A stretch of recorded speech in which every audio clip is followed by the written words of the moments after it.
ಸಾಲನ ಇಲ್ಲಿ ಕೊಟ್ಟಿರ್ಲಿಲ್ಲ. 2018ರಲ್ಲಿ ಸಾಲ ಮನ್ನಾ ಆಗಿದ್ದು 2023 ಮುಗಿದ್ರ ಸಮೇತ ಯಾರು ಅದ್ರ ಕಡೆ ಗಮನ ಕೊಟ್ಟಿರ್ಲಿಲ್ಲ. ಹಾಗಾಗಿ ಸಾಲದ ಒತ್ತಡ ಬಹಳ ಇತ್ತು. ಇಂದಿನ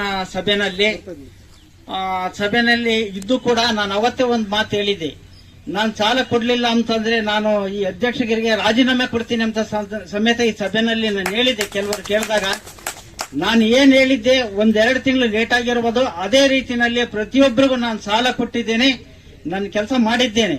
ಯಾವುದೇ ರೈತರು ಸಾಲ ಕೊಟ್ಟಿಲ್ಲ. ಕೆಲವರು ಒಂದು 8 ಜನದ ಯಾರ ಅವ್ರದೇ ರೆಕಾರ್ಡು ಕರೆಕ್ಟ್ ಆಗಿ ಇಲ್ಲದೆ ಇರೋರಿಗೆ ಮಾತ್ರ ಸಾಲ ಸಿಕ್ಕಿಲ್ಲ ಅಂತ ನಾನು ಭಾವಿಸಿದ್ದೇನೆ. ಹಾಗಾಗಿ ಈ ಸಾಲ ಪಡೆಯುವ ಸಂದರ್ಭದಲ್ಲಿ ನಮ್ಮ ಏನು ಕೆ.ಎನ್. ರಾಜಣ್ಣ ಸಾಹೇಬರು, ಸಹಕಾರ ಮಂತ್ರಿಗಳು ಹಾಗೂ ಏನ್ ಈ ಡಿಸಿಸಿ ಬ್ಯಾಂಕ್ 25 ವರ್ಷಗಳ ಕಾಲ ಅಧ್ಯಕ್ಷಗಿರಿಯನ್ನ ಮಾಡ್ಕೊಂಡು ಬಂದಿರತಕ್ಕಂಥ ರೈತರ ಬಗ್ಗೆ ಬಹಳಷ್ಟು ಸಹಾಯ ಮಾಡ್ಕೊಂಡು ಹೋಗ್ತಾ ಇರೋಂತ ರಾಜಣ್ಣ ಅವರಿಗೆ ಇವತ್ತು ನಾನು ಈ ಸಭೆಯಲ್ಲಿ ಅಭಿನಂದನೆಗಳನ್ನ ಹೇಳಕ್ ಇಷ್ಟಪಡ್ತೇನೆ.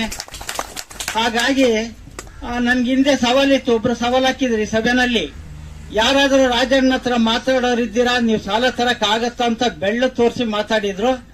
ಈ ಸರಿ ಈ ಒಂದು ಸಂದರ್ಭದಲ್ಲಿ ಅವ್ರು ನನಗೆ ಕಾಣ್ತಾ ಇಲ್ಲ. ನಾನು ಆ ವೇದಿಕೆನಲ್ಲೇ ನಾನು ಕೊಟ್ಟಿದ್ದೆ. ಏನಂತ ಹೇಳಿದ್ದೆ ಅಂತ ಅಂದ್ರೆ, ನನ್ನ ಮನೆಗೆ ಮಿನಿಸ್ಟರ್ಗಳು ಬರ್ತಾರೆ, ಊರಲ್ಲಿದ್ರೆ ನೀನು ಬಂದು ನನ್ನ ಮನೆ ಹತ್ರ ನೋಡ್ಕೊಂಬ ಅಂತ ಹೇಳಿದ್ದೆ. ಅದೇ ರೀತಿ ನಾನು ಹೇಳ್ದಂತೆ ನಮ್ಮ ಮನೆಗೂ ಬಂದಿದ್ರು, ಆದ್ರೆ ನೋಡ ಆಸಾಮಿ ಇದ್ನೋ ಇಲ್ವೋ ನನಗೆ ಗೊತ್ತಿಲ್ಲ.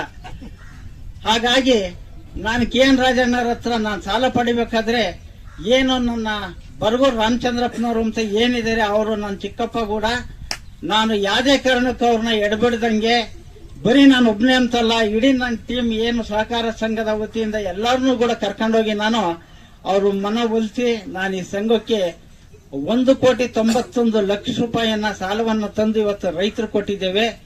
ಮುಂದೇನೂ ಕೂಡ ಹೊಸದಾಗಿ ಯಾರ್ದನ ಪಾಣಿ ಇದ್ರು ಕೂಡ ನಮ್ಮದನ್ನಲ್ಲೇ ಬಂದ್ರು ಕೂಡ ನಾನು ಕೊಡ್ಸೋದಕ್ಕೆ ಮುಂದಾಗಿರ್ತೇನೆ.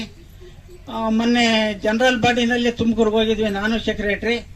ಅಲ್ಲೂ ಕೆ.ಎನ್. ರಾಜಣ್ಣ ಅವ್ರದ್ದು ಇದೇ ತರ ಅವರು ಡಿಸಿಸಿ ಬ್ಯಾಂಕಿಂದು ಸಭೆ ಮಾಡಿದಾಗ ಒಂದು ಆಪ್ಷನ್ಸ್ ಹೇಳಿದಾರೆ ನಮ್ಗೆ. ಬಟ್ ಜನಗಳ ಮುಂದೆ ಹೇಳ್ಬೋದು, ಹೇಳಿದ್ರೆ ಬರ್ಲಿಲ್ವೇಣ ಅಂತ ಫೋನ್ ಮಾಡ್ತಿರ್ತೀರಾ. ಏನ್ ಹೇಳಿದ್ದಾರೆ ಅಂದ್ರೆ, ಅವ್ರಿಗೆ ಹೈನುಗಾರಿಕೆ ಅಂದ್ರೆ ಬಹಳ ತಲೆಗೋಗಿದೆ ಅವ್ರಿಗೆ.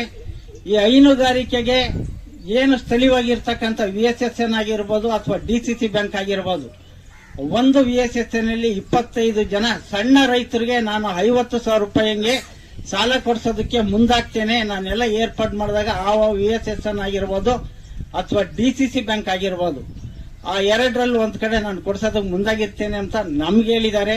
ನಾನು ಈ ಸಭೆಯಲ್ಲಿ ಹೇಳಿದ್ದೇನೆ, ನಾವಿದ್ದಂಗೆ ಏನಾದ್ರು ಬಂದ್ರೆ ನಾನೆಲ್ಲರನ್ನು ಪಟ್ಟಿ ಮಾಡೋರು ನಾವೇ ಆಗಿರ್ತೀವಿ. ಯಾರೇ ಇರ್ಬೋದು, ನಾನಿರ್ಬೋದು ಅಥವಾ ಮುಂದೆ ಇನ್ಯಾರಾದ್ರೂ ಬರ್ಬೋದು. ಆ ರೈತರ ಬಗ್ಗೆ, ಸಣ್ಣ ರೈತರೇನಿದ್ದೀರಾ 25,000 ಸಾಲ ತಗೊಂಡಿರೋ ಕೂಡ ಆ ಪಾಣಿ ಮೇಲೆನೆ ಇನ್ನು 50,000 ರೂಪಾಯಿನ ಎಕ್ಸ್ಟ್ರಾ ಕೊಡ್ತೀನಿ ಎಂಬ ಮಾತನ್ನು ಕೂಡ ಹೇಳಿದ್ದಾರೆ. ಅದನ್ನ ತಂದು ಹೈನುಗಾರಿಕೆನೆ ಮಾಡಬೇಕು.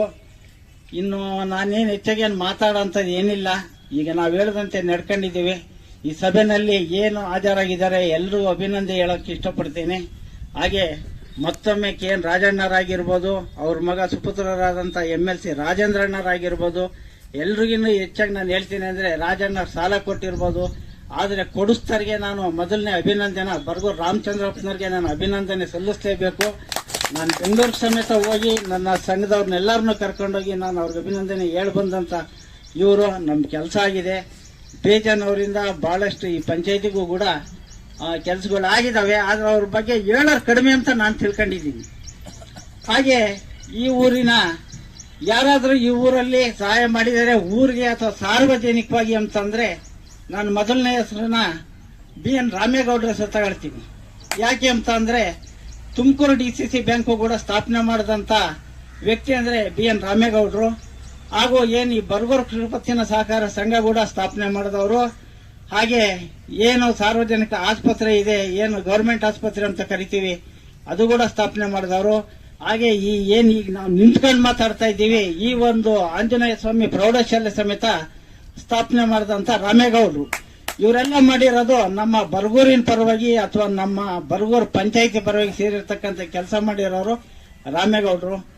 ಹಾಗಾಗಿ ಇನ್ನೊಬ್ಬರು ವ್ಯಕ್ತಿ ಇವ್ರಿಗೇನಾದ್ರು ಮಾಡಿದ್ದಾರೆ ಅಂದ್ರೆ ಅದು ಬರಗೂರು ರಾಮಚಂದ್ರಪ್ಪರೇ ಅಂತ ನಾನು ಎದೆ ತೊಟ್ಕೊಂಡು ಹೇಳ್ತೀನಿ. ಯಾಕೆ ಅಂತಂದ್ರೆ ಹೇಳ್ತೀನಿ ಕೇಳ್ರಿ. ಇಲ್ಲೇ ಒಂದು ಹಾಸ್ಟೆಲ್ ಇದೆ, ಇದು ಆಂಜನೇಯ ಸ್ವಾಮಿ ಹಾಸ್ಟೆಲ್. ಈ ಹಾಸ್ಟೆಲ್ ನ ತಂದ್ಕೊಟ್ಟಿರ್ತಕ್ಕಂಥವ್ರು ಬರುವ ರಾಮಚಂದ್ರಪ್ಪನವರು. ಮೊನ್ನೆನೂ ಒಂದು ಸ್ಯಾಂಕ್ಷನ್ ಮಾಡಿದ್ದಾರೆ ಲೇಡೀಸ್ ಹಾಸ್ಟೆಲ್, ಅದು ಕೂಡ ಬರಗೂರಲ್ಲಿದೆ.